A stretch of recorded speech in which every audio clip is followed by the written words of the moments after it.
Welcome. In front of me I have Apple Watch Series 11 and I'm gonna show you how to factory reset this watch by using the iPhone application.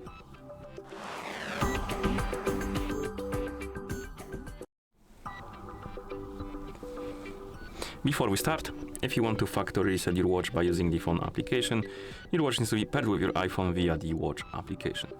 And once the devices are paired together, we can continue and open the watch application on the iPhone that is paired with our Apple Watch. One thing to mention, make sure that the battery level is at least above 20 or 30% before you continue, because if the battery dies during the resetting process, it might damage your watch. You might actually just put the watch on the charger during the resetting process, which will make it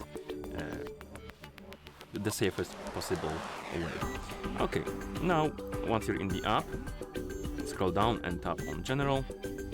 Here find the option called Reset and tap on it, of course, and then find the option called Erase Apple Watch content and settings. Tap on this option, tap on Confirm, and then you will need to confirm again. Beware though that performing the factory reset on your watch will remove all of your data and settings from your watch, so be aware of that. Okay, and once you confirm, you will need to enter the password for your account to confirm that it's you. So give me a second. Okay.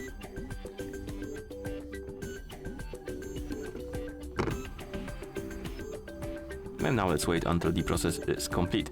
It might take a while, so I'm gonna come back to you once it's done.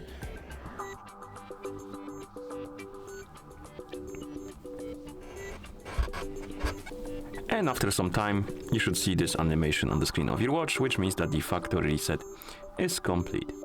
Thank you for watching. If you found this video helpful, please consider subscribing to our channel and leaving a like on the video.